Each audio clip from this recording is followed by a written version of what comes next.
Good moment. Good morning and welcome to our daily contemplation. I'm Juna. Sabine. We're from Synergy in Motion, where it's all about living true to you and what makes your heart laugh, living with your magic, your unique difference that makes you you. And we are playing with a series called Poking the Bear, the Art of Provocation, which is looking at the 39th hexagram of the I-Ching, which is an ancient text that is made more modern and relevant through gene keys and human design. So we're just mixing it all up here, and we're looking at this whole quality of poking the bear, provocation. What is that, and how do we use it in our lives? And today's look is looking a little bit at the people pleaser aspect of things. It's where you're not willing to poke the bear. Mm-hmm. And we have said it many, many times. One of the things life does, it changes all the time. Yes. Right? And one of the challenges of humankind is that we like our comfort.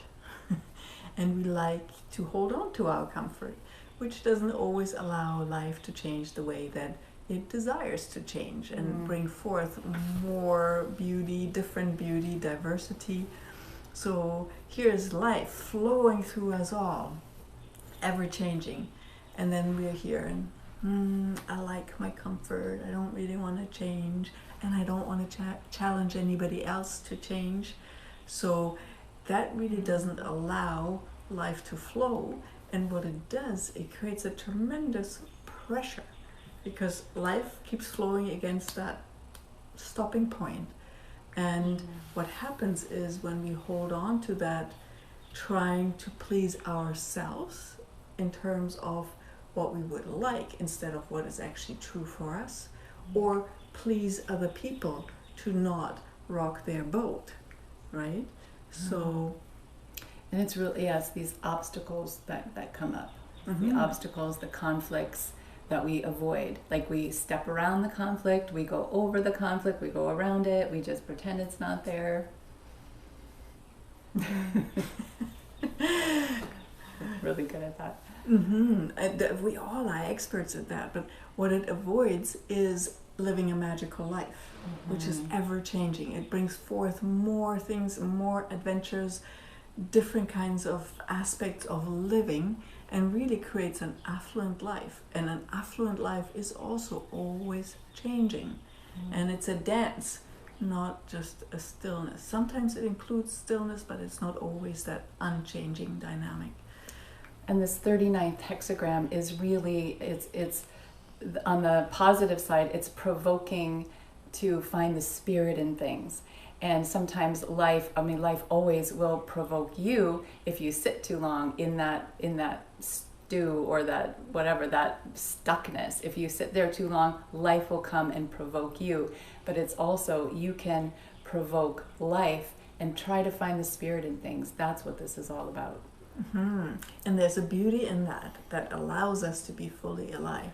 But when you become a people pleaser, or pleasing yourself in terms of trying to do what you like, not what is actually correct for you, then what happens with this pressure that gets built up is that it has to come out somehow. It's either inside self-destructive, or it's really outwardly destructive in form of passive aggressiveness. And again, listen to your sound of your voice, that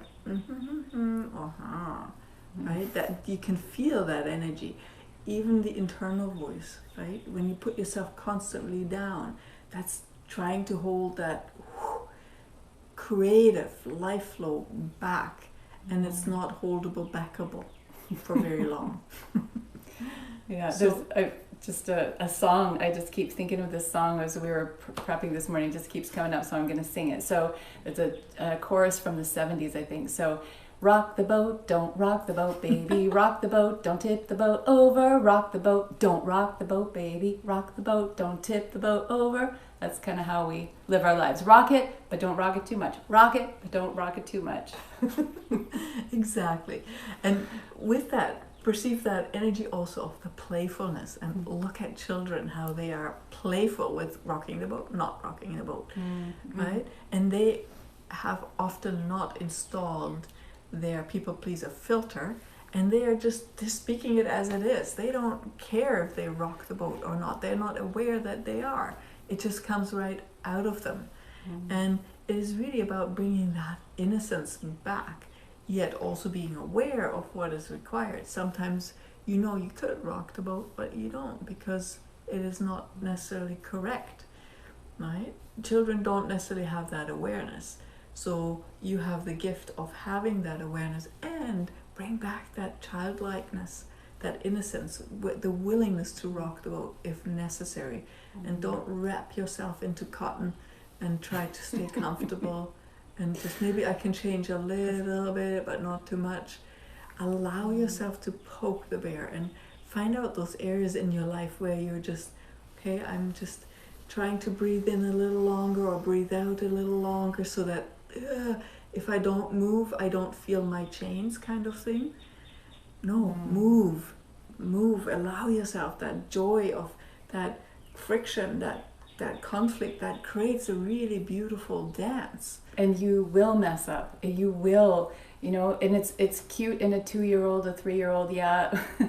And you will mess up, and you can ask for forgiveness, and you can use that to learn and to just moderate. We talked about moderation a couple hexagrams ago. Moderate how you speak, when you say something. It is about the art of timing. A lot of provocation is the art of timing. If you provoke at the wrong time or the wrong person, you can create havoc. And when you provoke in the right spirit, at the right time, with the right person, in that moment, it can move mountains. And that rightness doesn't come from here. No. That naturally unfolds when you listen to what's true to you, right? That situation when you wreak havoc, and I mean ultimately violence stems from you not living true to you. Because there is no way that when you're not living true to you that you can be in tune with all that is. You just live in your own little bubble. Yeah, and that people pleasing is part of the bubble. Like, you don't want to rock the boat. You don't want to be seen as that person who says those things, or you just want to keep the peace at all costs.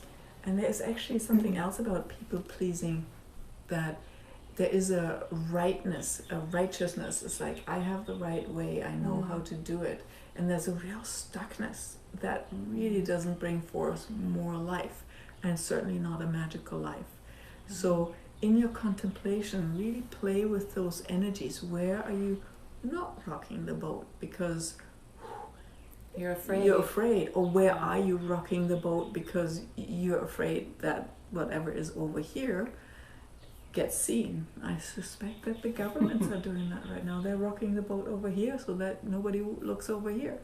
And where are you doing that in your life?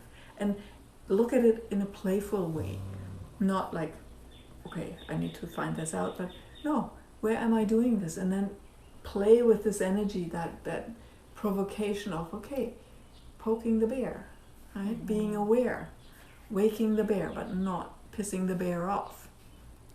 And where are you provocable, and where are you defending against being provoked? That keeps you stuck as well. So allow yourself, someone who loves you, who's close to you, who knows your buttons, will push your buttons. It just is part of the natural flow of events. So let yourself be provoked, and just like really practice being provoked and go, interesting. What if it didn't push your buttons? What if you could be so much space, the space of being true to you, that provocation would just be, Or that provocation is actually a gift, showing you where you're holding on. It's like, oh wow, I have a button there. Let's look at it. Let's do something about it, and let's get into the life flow again. So we get to look at our buttons? Yes. Look at your buttons today. So thank you for joining us for this moment in time and space, and we will see you tomorrow at Synergy in Motion. And remember, with all of this, you are creating a whole new world today. Bye.